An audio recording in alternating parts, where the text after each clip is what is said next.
Hello बच्चों, welcome back to my channel. कैसे हैं आप सब लोग। जो बिहार में बीपीएससी की 3.0 की परीक्षाएं होने वाली हैं, उसकी एग्जाम डेट्स आप लोग की आ गई हैं। जुलाई में आप लोग के पेपर्स होने वाले हैं, तो उसमें अकाउंटेंसी से जो बच्चे फॉर्म फिल किए हैं उनके लिए प्रैक्टिस सेट में लेकर के आऊंगी, जिससे कि आपकी अच्छी से प्रैक्टिस हो जाए। जो भी अभी तक आपने पढ़ा है उसको आप प्रैक्टिस कर लो। तो आज के वीडियो में ऐसे ही कुछ इंपॉर्टेंट क्वेश्चन रहेंगे और इसी तरह आगे भी इसकी वीडियोज आती रहेंगी, तो चैनल को सब्सक्राइब जरूर कर लीजिएगा। आइए शुरू करते हैं। खाता बही को डैश की पुस्तक कहा जाता है। A ledger is called a book of dash. Primary entry, final entry, original entry, none of the above. तो जो लेजर होता है, खाता बही होती है, वो किस तरह की बुक होती है? तो मैंने बताया ही था आपको, जो प्राइमरी होती है वो कौन सी होती है? जर्नल हो जाता है। और जो फाइनल एंट्री की बुक होती है वो हो जाती है हमारी लेजर। और बुक कीपिंग का काम भी आपका यहीं तक रहता है, लेजर बनाने तक। उसके आगे हम अकाउंटिंग करते हैं। तो यहाँ पर करेक्ट आंसर होगा हमारा ऑप्शन बी। नेक्स्ट क्वेश्चन है, निम्न में से किससे खाता बही तैयार किया जाता है? From which of the following is a ledger account prepared? Transaction, journal, events, none of the above. जो ट्रांजैक्शन होते हैं उससे हम जर्नल प्रिपेयर करते हैं, और जर्नल से हम जो अपनी लेजर है या जो अकाउंट हम बना रहे होते हैं उनको प्रिपेयर करते हैं। तो करेक्ट आंसर यहाँ पे क्या होगा? Option B. अगर यही चीज जर्नल के लिए पूछी जाती तो वहां पर हमारा आंसर क्या होता? ट्रांजैक्शन होता, कि लेन देन जो हमने किए होते उससे हम जर्नल बनाते हैं। करेक्ट आंसर होगा ऑप्शन बी। नेक्स्ट क्वेश्चन है, किसी जर्नल से वस्तुओं को उनके संबंधित खाता बही खातों में स्थानांतरित करने की प्रक्रिया को कहा जाता है। The process of transferring of items from a journal to their respective ledger account is called as entry, arithmetic, balancing, posting. तो जब जर्नल जो हमने बनाया है उससे जो हम लेजर बना रहे होते हैं, तो उसकी जो प्रोसेस होती है या जो ट्रांसफर हम कर रहे होते हैं चीजों को, उसकी जो प्रोसेस होती है वो क्या कहलाती है? तो वो कहलाती है आपकी खतौनी, यानी कि पोस्टिंग। जर्नल में वो प्रोसेस क्या आती है? होती है जर्नलाइजिंग। यहाँ पर जो प्रोसेस होती है कहलाती है पोस्टिंग। एक आंसर क्या होगा हमारा? Option D. नेक्स्ट क्वेश्चन है, द लेजर कॉलम जो प्रविष्टि को जर्नल से जोड़ता है कहलाता है। The ledger column that links the entry with the journal is called as JF column, LF column, credit column, debit column. तो जर्नल में हम क्या बनाते हैं? जर्नल में हम लेजर फोलियो बनाते हैं, और जो लेजर होता है उसमें हम क्या बनाते हैं? जर्नल फोलियो बनाते हैं। तो जो लेजर कॉलम, यहाँ पर क्वेश्चन आपसे लेजर सेटेड पूछ रहा है, जो लेजर कॉलम होगा जर्नल से रिलेट करता है वो आपका जेएफ कॉलम कहलाता है। तो एक आंसर होगा हमारा ऑप्शन ए। क्वेश्चन को ध्यान से समझिएगा, नहीं तो यहाँ पर बच्चे कंफ्यूज हो जाएंगे, जेएफ कॉलम है, एलएफ कॉलम है। लेजर में जो हम कॉलम बनाते हैं वो जेएफ कॉलम बनाते हैं, तो इसलिए आपका आंसर होगा ऑप्शन ए। नेक्स्ट क्वेश्चन है, accounts that have credit balance are closed by using the statement. जिन खातों में जमा शेष है उन्हें किस स्टेटमेंट का उपयोग करके बंद कर दिया जाता है? यानी कि जो हम अकाउंट्स बनाते हैं, क्योंकि आपने अकाउंट्स में देखा होगा कि हमारे यहाँ तो डेबिट शेष आता है या तो क्रेडिट शेष आता है, यानी कि हम कहीं ना कहीं से जो बैलेंस कैरी फॉरवर्ड करते हैं, अपना बैलेंस सीडी आप लोग करते नहीं है लास्ट में अकाउंट क्लियर बनाने के लिए, नीचे टोटल इक्वल करने के लिए हम सीडी कर देते हैं। उसके बाद जो नेक्स्ट ईयर हम बनाते हैं उसमें ही वो लेकर के आ जाते हैं, उसको बैलेंस बीडी कर देते हैं। तो यहाँ पर जो हम स्टेटमेंट, किस स्टेटमेंट का प्रयोग करते हैं? तो टू बैलेंस सीडी हो जाता है, कैरिड फॉरवर्ड। एक आंसर होगा ऑप्शन डी। अब यहाँ पर एक चीज का ध्यान दीजिएगा कि क्वेश्चन में आपसे क्या कहा था, यहाँ पर अब बाई और टू में कंफ्यूज हो जाएंगे। क्वेश्चन आपसे कह रहा था कि क्रेडिट बैलेंस, क्वेश्चन जितना इजी दिखता है उतना होता नहीं है। यहाँ पर क्वेश्चन आपसे कह रहा था कि क्रेडिट बैलेंस है, यानी कि क्रेडिट साइड आपका बड़ा है, तो बैलेंस किसमें आपका निकल करके आएगा? बैलेंस जाएगा आपका जो डेबिट साइड होगा उसमें। इसलिए आपका करेक्ट आंसर क्या होगा? टू बैलेंस सीडी होगा। अगर आप थोड़ा सा ध्यान नहीं लगाएंगे, तो अगर आपने बाई बैलेंस सीडी कर दिया तो आपका आंसर गलत हो जाएगा। क्वेश्चन को जितना आसान दिखता है उतना होता नहीं, उसमें कुछ ना कुछ ऐसी चीजें होती हैं जो आपको कंफ्यूज करने के लिए छुपी होती है। क्वेश्चन पे ध्यान दिया करिए। एक आंसर होगा ऑप्शन डी। नेक्स्ट क्वेश्चन है, किसी खाते में डेबिट शेष कब स्थापित होता है? An account is having debit balance is established when. यानी कि जो हम अकाउंट बना रहे होते हैं उसमें डेबिट बैलेंस कब बनता है? The last entry of the accounting period was posted on the debit side, the amount of debit exceeds the amount of the credit, there are more entries on the debit side that on the credit side, none of the above। तो यहाँ पर question कह रहा है कि जो account आपने बनाया है उसमें डेबिट साइड कब बनता है, उसमें डेबिट बैलेंस कब बनता है, यानी कि डेबिट शेष कब होता है? डेबिट शेष कब होगा? जब आपका डेबिट बड़ा होगा, क्रेडिट छोटा होगा। तो क्या इसका आंसर होगा करेक्ट? आप लोग मुझे कमेंट करिएगा। तो नेक्स्ट वीडियो आएगी आपकी जिसमें हम अशुद्धियों के बारे में पढ़ेंगे, क्या एरर्स होते हैं, कितने टाइप्स के होते हैं, उनको क्लासिफाइड कैसे किया जाता है, उसके बारे में हम पढ़ेंगे। इसका आंसर आप लोग मुझे कमेंट करिएगा। नेक्स्ट क्वेश्चन है, the function of the ledger is, खाता बही का कार्य है recording, classification, summarising, summarisation, interpretation.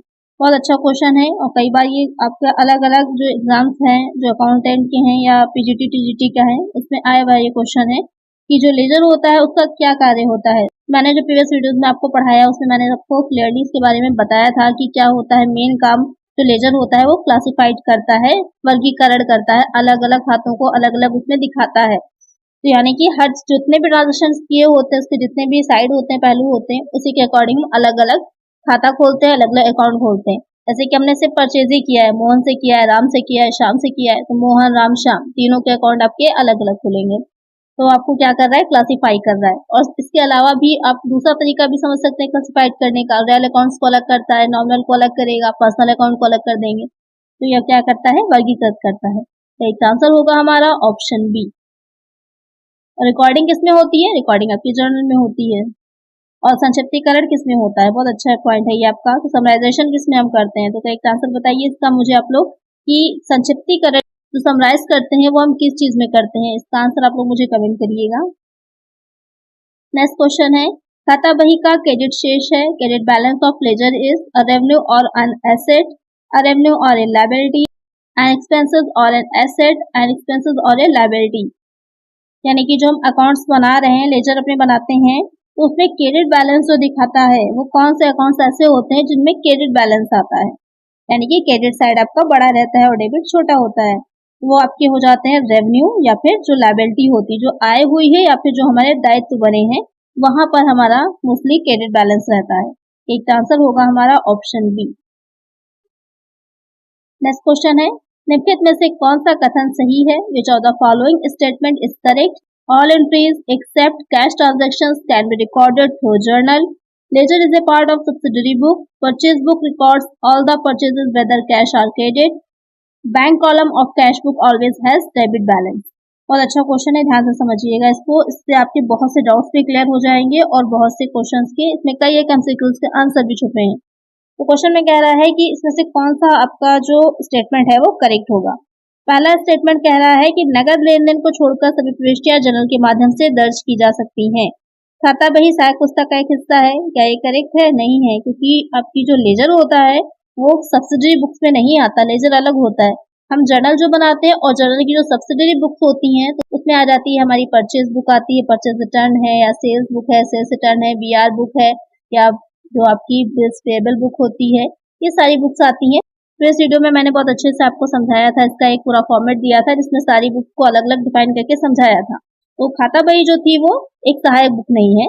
जो आपकी परचेज बुक होती है उसमें जितना भी हमने क्रय किया हो, जो भी परचेज किया हो, चाहे वो नगद में हो, कैश में हो या फिर उधार में किया हो, उसको हम दिखाते हैं। ऐसा नहीं होता, जो परचेज बुक होती है उसमें सिर्फ हम क्या दिखाते हैं, जितना भी हमने परचेज क्रेडिट पर किया होता है, उधार जो हमने क्रय किया होता है, सिर्फ हम उसको दिखाते हैं। और जो हमने कैश में किया होगा उसे हम कहाँ दिखाएंगे, कैश बुक में दिखाएंगे या तो फिर कैश अकाउंट होगा वहां पर हम दिखाएंगे। जितना भी हमने उधार में किया होगा वही उसको ही हम इसमें दिखाएंगे। तो ये भी पॉइंट आपका गलत हो जाएगा। फिर आता है bank column of cash book always has debit balance, कि जो बैंक कॉलम होता है कैश बुक का उसमें हमेशा डेबिट बैलेंस ही रहता है। तो अब यहाँ पर इस पॉइंट पर ध्यान रखिएगा कि जो कैश बुक होती है उसमें जो हम बनाते हैं तो वहां पर मोस्टली हमेशा ही आपका डेबिट बैलेंस ही रहता है, डेबिट शेष ही रहता है। लेकिन जब उसी का हम दो खानों वाली बनाते हैं, 2 कॉलम्स की या 3 कॉलम्स की जब हम कैश बुक बनाते हैं, जिसमें कि हमारा जो बैंक का कॉलम भी बनता है, तो वहां पर जरूरी नहीं होता है कि आपका हमेशा डेबिट बैलेंस ही रहे, वो आपका क्रेडिट बैलेंस भी हो सकता है। इसलिए वाला पॉइंट आपका गलत हो जाएगा कि bank column of cash book always has debit balance. अगर कैश बुक के बारे में सिर्फ ये बात कही होती, जो आपका कैश का कॉलम रहता है, तो वहां पर ये पॉइंट आपका करेक्ट होता। लेकिन बैंक कॉलम के बारे में कह रहा है कि ऑलवेज हैज डेबिट बैलेंस, तो ये आपका करेक्ट नहीं होगा। यहाँ पर डेबिट या क्रेडिट कोई भी बैलेंस हो सकता है। सही क्या होगा, जो आपका फर्स्ट पॉइंट दे रखा था, all entries except cash transaction can be recorded through journal, कि जितने भी एंट्रीज होती हैं कैश ट्रांजेक्शन को छोड़कर उसको हम जर्नल के थ्रू रिकॉर्ड कर सकते हैं। ये आपका क्या हो जाएगा, करेक्ट होगा। तो एक आंसर होगा हमारा ऑप्शन ए। नेक्स्ट क्वेश्चन है, निम्नलिखित में से कौन सा खाता एक लेखा अवधि के अंत में बंद कर दिया जाता है? Which of the following accounts are close at the end of an accounting period? Nominal account, balance sheet, real account, none of them. अच्छा क्वेश्चन है, ध्यान से समझिएगा कि कौन सा ऐसा अकाउंट है जो आपके अकाउंटिंग पीरियड होता है, लेखावधि होती है कि उसके अंत में उसे हम बंद कर देते हैं। जो नॉमिनल अकाउंट्स होते हैं, नाम मात्र के खाते होते हैं, उसका शेष जो होता है, उसका जो बैलेंस निकल करके हमारा आता है, तो प्रॉफिट होगा या तो फिर लॉस होता है, तो उसको हम कहाँ ट्रांसफर कर देते हैं? प्रॉफिट एंड लॉस अकाउंट में ट्रांसफर कर देते हैं और उसको हम बंद कर देते हैं। जो नॉमिनल अकाउंट्स होते हैं उन अकाउंट्स को बंद कर देते हैं और उसके शेष को हम ट्रांसफर कर देते हैं प्रॉफिट एंड लॉस अकाउंट में, उससे हमारा प्रॉफिट या फिर लॉस निकल करके आ जाता है। तो लेखावधि के अंत में जो क्लोज कर दिया जाता है वो हो जाते हैं हमारे नॉमिनल अकाउंट्स। एक आंसर होगा ऑप्शन ए। और जो बैलेंस शीट होती है, बैलेंस शीट तो हमारी दिखाती ही है कि क्या शेष है हमारा, क्या हमारे बैलेंस है सारे अकाउंट्स के। और जो रियल अकाउंट्स होते हैं तो उसका जो शेष होता है उसको हम ट्रांसफर करते हैं बैलेंस शीट में। जो नॉमिनल अकाउंट होता है उसको हम क्लोज करके उसके जो हमारा निकल करके आया होता है उसको हम ट्रांसफर करते हैं प्रॉफिट एंड लॉस अकाउंट में, उससे हम प्रॉफिट एंड लॉस निकाल लेते हैं। एक आंसर होगा ऑप्शन ए।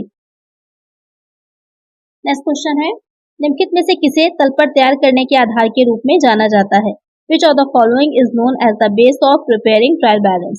जो हम लेजर बनाते हैं उसको हम जर्नल के बेस पे बनाते हैं और जो हम ट्रायल बैलेंस बनाते हैं उसे हम लेजर के बेस पे बनाते हैं। लेजर में जो अकाउंट्स हमने रखे होते हैं उससे जो बैलेंस निकल के आता है उससे हम ट्रायल बैलेंस बनाते हैं, ये चेक करने के लिए कि जो अकाउंट्स हमने रखे थे या जो हमने इंटरेस्ट करी है, जो पोस्टिंग्स करी हैं, वो सब पूरी तरह से सही है, क्योंकि अगर दोनों साइड इक्वल आ रहे होंगे यानी कि अभी तक आपने जितना भी काम किया था बुक कीपिंग का वो काफी हद तक करेक्ट है।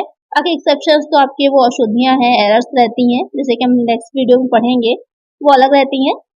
मेन ये माना जाता है कि अगर आपका ट्रायल बैलेंस के दोनों साइड इक्वल आ गए हैं तो ये मान लिया जाता है कि हाँ पूरी तरह से आपके जो अकाउंट्स है वो एक्यूरेट हैं। तो यहाँ पर करेक्ट आंसर क्या होगा हमारा? Option C. नेक्स्ट क्वेश्चन है, व्यक्तिगत और वास्तविक खातों का शेष दिखाया जाता है। The balance of personal and real accounts are shown in the profit and loss account, balance sheet, current account, trading account. तो अभी मैंने आपको प्रीवियस क्वेश्चन जो लिया था तो उसमें समझाया ही था कि जो हमारा नॉमिनल अकाउंट होता है उसके शेष जो उसका बैलेंस होता है उसको हम ट्रांसफर करते हैं प्रॉफिट एंड लॉस अकाउंट में, लेकिन जो आपके व्यक्तिगत और वास्तविक खाते होते हैं उसका जो शेष होता है, उसका जो बैलेंस होता है उसको हम कहाँ दिखाते हैं?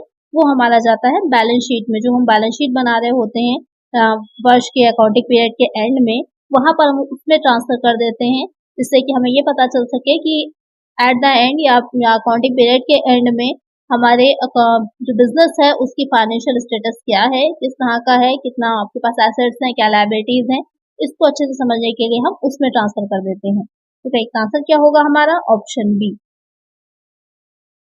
नेक्स्ट क्वेश्चन है, यदि किसी बैंक खाते का क्रेडिट पक्ष डेबिट पक्ष से अधिक है तो ये दर्शाता है if credit side of a bank account is greater than the debit side, it indicates which of the following?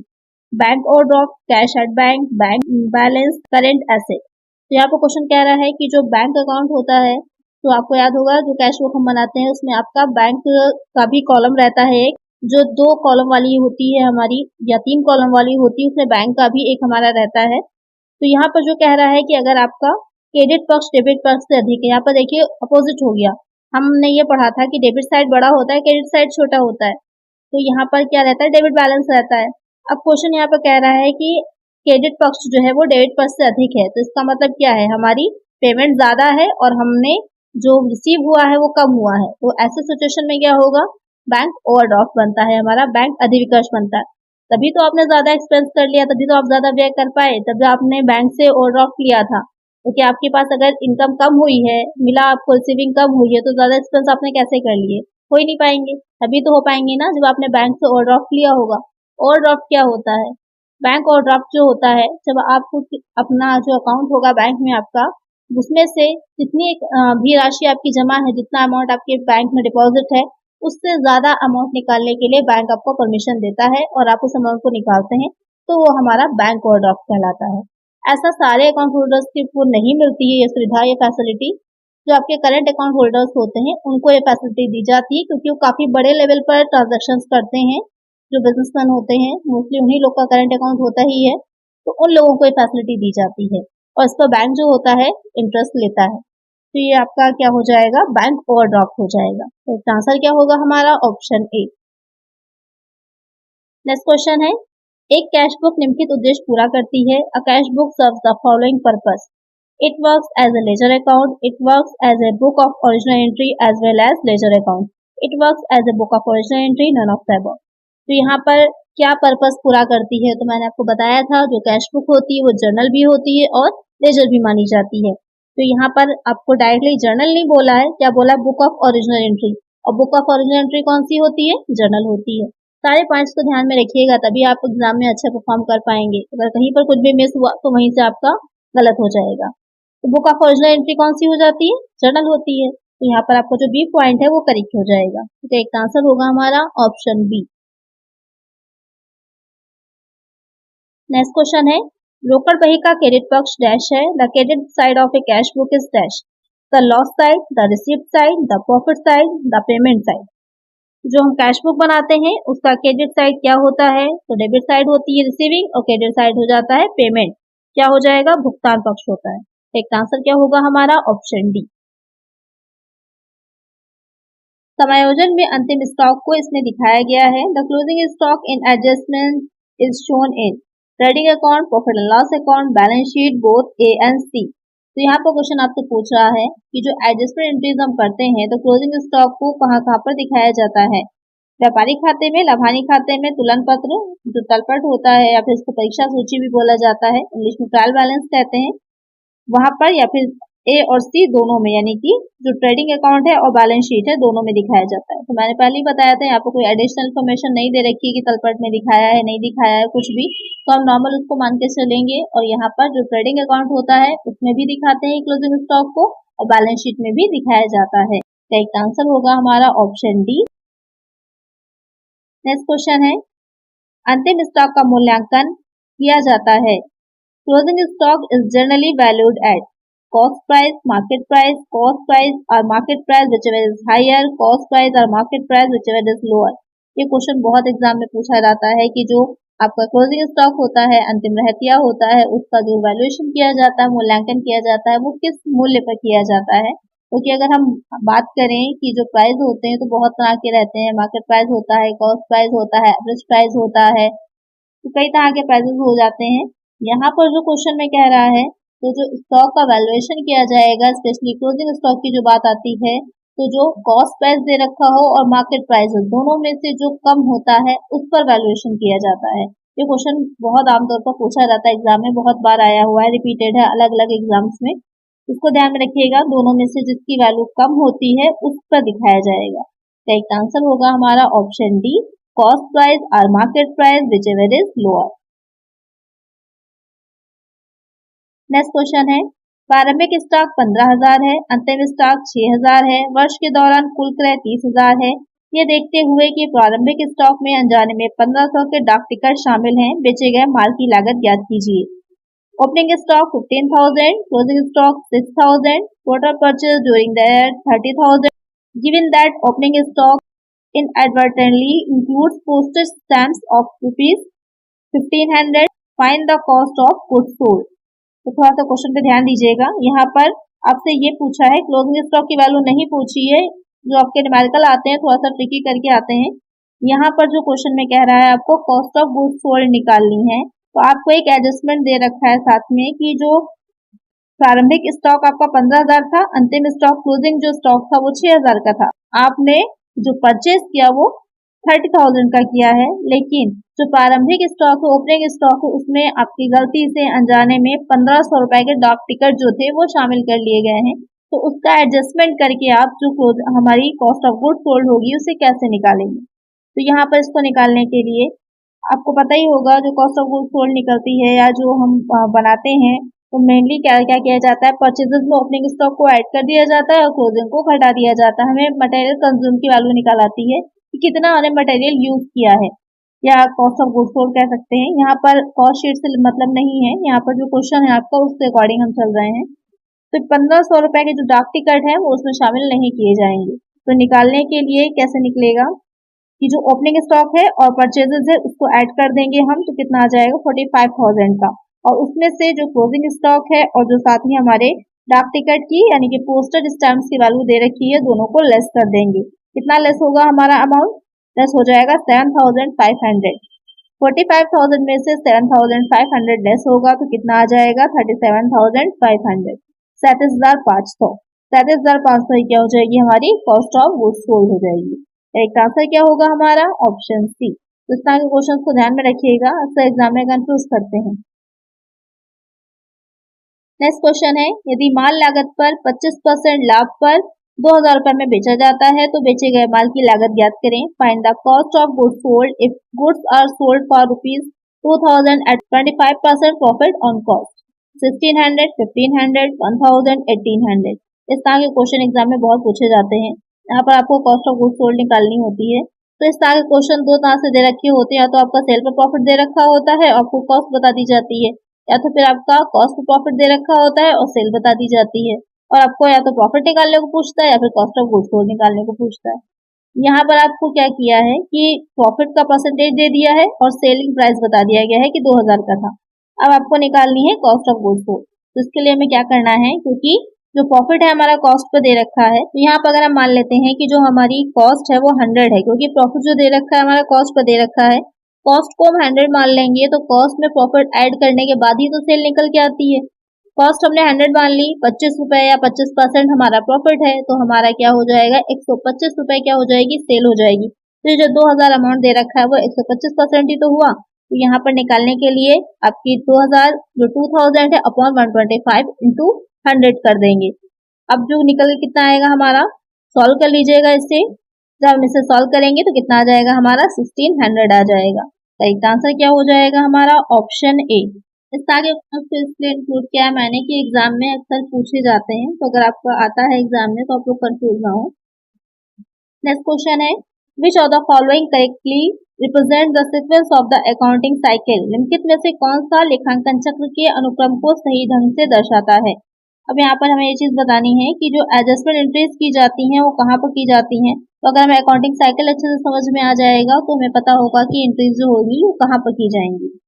Transaction analysis, laser, फिर जर्नल, फिर ट्रायल बैलेंस, फिर एडजस्टमेंट एंट्रीज करते हैं। ट्रांजैक्शन एनालिसिस, फिर जर्नल, फिर लेजर, फिर adjustment entries, फिर trial balance, transaction analysis, फिर जर्नल, फिर लेजर, फिर ट्रायल बैलेंस, फिर एडजस्टिंग एंट्रीज। तो सबसे पहले ये चलिए कि सीक्वेंस में क्या बनता है। सबसे पहले तो ट्रांजैक्शन होता है, फिर हम एनालिसिस करते हैं कि वो आपका फाइनेंशियल है या नहीं है, मौद्रिक है या नहीं है। अगर फाइनेंशियल है तो अभी हम उसको लेकर आगे बढ़ेंगे, उसकी एंट्री करेंगे। उसके बाद हम बनाते हैं जर्नल। तो फर्स्ट वाला ए पॉइंट तो आपका बाहर हो जाए, क्योंकि उसमें पहले लेजर बना दिया है, लेजर बनता नहीं है, पहले जर्नल बनता है। उसके बाद बनता है फिर लेजर, तो बी और सी साथ में रहेंगे। फिर आता है ट्रायल बैलेंस, फिर आता है एडजस्टमेंट एंट्री। पहले आप तलपट बनाते हैं, फिर तलपट में जो अब जो नहीं किए होते हैं उसको किया जाता है। उसके बाद हम फाइनेंस जो आपके फाइनल अकाउंट्स होते हैं उनको तैयार करते हैं, जिसमें आपके आ जाते हैं ट्रेडिंग अकाउंट है, प्रॉफिट एंड लॉस अकाउंट है, बैलेंस शीट है। तो यहाँ पर करेक्ट क्या हो जाएगा, ऑप्शन सी हो जाएगा। नेक्स्ट क्वेश्चन है, उपार्जित व्यय है, accrued expenses are. Previous video में मैंने आप लोग को समझाया था कि एडजस्टमेंट एंट्रीज जो हम करते हैं वहाँ पर आउटस्टैंडिंग और जो प्रीपेड एक्सपेंसेस होते हैं, इसके अलावा भी बहुत से एक्सपेंसेस होते हैं जिनको एडजस्ट करने की आवश्यकता होती है। उसी में से एक हो जाता है अक्रूड एक्सपेंस भी होते हैं। तो अक्रूड एक्सपेंसेस क्या होते हैं कि इस तरह के एक्सपेंसेस आपने कर तो दिए होते हैं लेकिन कैश में आपने चुकाए नहीं होते हैं, पेमेंट नहीं किया होता है, जो आपने अंतिम खाते बनाए हैं, जो फाइनल अकाउंट्स बनाए हैं तब तक, तो वो आपके क्या कहलाते हैं, अक्रूड एक्सपेंसेस कहलाते हैं। इसी तरह एक आपकी अर्न इनकम भी होती है। प्रीवियस वीडियो में मैंने सैटरडे क्वेश्चन पूछा भी था, आप लोगों ने आंसर नहीं दिया था, तो क्वेश्चन जो पूछा करें उसके आंसर दिया करिए, इससे आपको भी समझ में आएगा कि यहाँ पर आपको क्या चीज नहीं समझ में आ रही है। तो उपार्जित व्यय जो होते हैं वो एक तरह की लायबिलिटी होते हैं, एक तरह का दायित्व होते हैं। तो एक आंसर क्या होगा, ऑप्शन डी। और अगर उपार्जित आय के बारे में पूछा जाएगा तो उपार्जित आय जो होती है वो हो जाती है एक तरह की एसेट, तो बैलेंस शीट में हम उसे एसेट साइड में दिखाते हैं और अक्रूड एक्सपेंसेस को दिखाते हैं हम लायबिलिटी साइड में, क्योंकि ये हमारा दायित्व होता है। एक आंसर होगा ऑप्शन डी। नेक्स्ट क्वेश्चन है, एक लेखांकन अवधि के अंत में अनर्जित किराए खाते में शेष राशि दर्शाती है। The balance in an unearned rent account eight the end of an accounting period represent N asset, a liability, an expense, a contingent liability. ये सारी चीजें जो होती हैं ये एडजस्टमेंट एंट्रीज से ही रिलेटेड होती हैं, क्योंकि जब हम लास्ट में या फाइनल अकाउंट्स बनाने जा रहे होते हैं तो इन सारे पॉइंट्स को ध्यान में रखा जाता है और उन सबकी एडजस्टमेंट करने के बाद ही अपने फाइनल अकाउंट्स बनाते हैं, जिससे कि करेक्ट प्रॉफिट तक पहुंचा जा सके। प्रॉफिट या फिर लॉस कुछ भी हो सकता है, उस तक पहुंचा जा सके। तो यहाँ पर कह रहा है कि लेखांकन अधिकांश में जो आपका अनअर्जित किराया है उसमें अगर कुछ बैलेंस दिखा रहा है तो वो क्या हो जाएगा, वो हो जाता है एक तरह का आपका लायबिलिटी होता है, दायित्व होता है। एक आंसर हो जाएगा ऑप्शन बी। नेक्स्ट क्वेश्चन है, किसी स्थायी संपत्ति के प्रयोग में आने पर होने वाली कमी को कहा जाता है। The loss that occurs when a fixed asset is put into use is called depreciation, loss, replacement, none of these. तो यहाँ पर जो डिप्रिसिएशन होता है, जो ह्रास होता है, वो भी काफी इंपॉर्टेंट होता है। किस मेथड से लगाया जा रहा है, चार्ज किया गया है कि नहीं किया गया है, किस वैल्यू पर किया गया है, इससे रिलेटेड क्वेश्चन भी एग्जाम में बहुत पूछे जाते हैं। और अगर नहीं दिखाया गया होता है तो लास्ट में एडजस्टमेंट एंट्रीज में वहां पर उसको एडजस्ट किया जाता है। यहाँ पर हम इसको थोड़ा सा देख लेते हैं, समझ लेते हैं, क्योंकि एडजस्टमेंट एंट्रीज में यहाँ पर डिप्रिसिएशन का भी ध्यान दिया जाता है। तो जो क्वेश्चन में पूछा था कि जैसे किसी एसेट को हम यूज करते हैं, उसमें जो कमी आती है प्रयोग करने पर, गिरावट हो जाने पर जो कमी उसमें आती है वो क्या कहलाती है, वो ह्रास हो जाती है, डिप्रिसिएशन कहलाती है। राइट आंसर क्या होगा हमारा, ऑप्शन ए। नेक्स्ट क्वेश्चन है, निम्न में से किस संपत्ति पर ह्रास नहीं लगाया जाता है। Depreciation is not charge on which of the following asset, furniture, building, land, car. तो कौन से ऐसे एसेट है जिस पर आप डिप्रिसिएशन चार्ज नहीं करते हैं। बहुत अच्छा क्वेश्चन है, सिंपल भी है, लेकिन आप लोग इसका आंसर मुझे कमेंट करिएगा कि किस एसेट पर डिप्रिसिएशन चार्ज नहीं किया जाता। नेक्स्ट क्वेश्चन लेते हैं, ह्रास की राशि को संपत्ति खाते में किस पक्ष में दिखाया जाता है। On which side of the asset account is the amount of depreciation shown? Debit, credit, not shown, none of these. यहाँ पर क्वेश्चन में ध्यान दीजिएगा कि पूछा है कि जो डिप्रिसिएशन की राशि होती है और एसेट अकाउंट हम बनाते हैं, यहाँ पर जो डिप्रिसिएशन की राशि होती है उसमें जो एसेट अकाउंट बना रहे होते हैं उसके किस साइड में दिखाते हैं। यहाँ पर आपसे प्रॉफिट एंड लॉस अकाउंट नहीं पूछा है, एसेट अकाउंट पूछा है, ध्यान में रखिएगा। तो जब हम एसेट अकाउंट बना रहे होते हैं, क्योंकि एसेट अकाउंट से जो बाकी निकल के आती है, जो बैलेंस निकल के आता है, उसे ही हम बैलेंस शीट में लेकर जाते हैं, दिखाते हैं एसेट साइड में। तो जो डेप्रिसिएशन होता है उसको हम किस साइड में दिखाएंगे, उसको हम दिखाते हैं क्रेडिट साइड में, जो हम एसेट अकाउंट बना रहे होते हैं उसमें संपत्ति खाते के क्रेडिट पक्ष में दिखाया जाता है। और जो हम प्रॉफिट एंड लॉस अकाउंट बनाएंगे वहां पर कहाँ दिखाएंगे, वहां पर हम डेबिट पक्ष में दिखाते हैं। तो क्वेश्चन मैंने पूछा था संपत्ति खाता कहाँ हो जाएगा, क्रेडिट में। करेक्ट आंसर होगा ऑप्शन बी।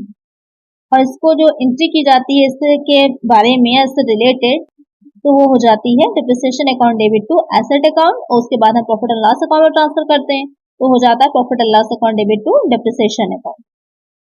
तो आज की वीडियो में इतना ही। आई होप आपको वीडियो अच्छी लगी होगी, क्वेश्चंस अच्छे लगे होंगे। अगर वीडियो अच्छी लगी है तो लाइक जरूर करिएगा और फ्रेंड्स साथ वीडियो को शेयर भी जरूर कर दीजिएगा, और चैनल को सब्सक्राइब तो करना ही है। मिलते हैं नेक्स्ट वीडियो में। Thank you.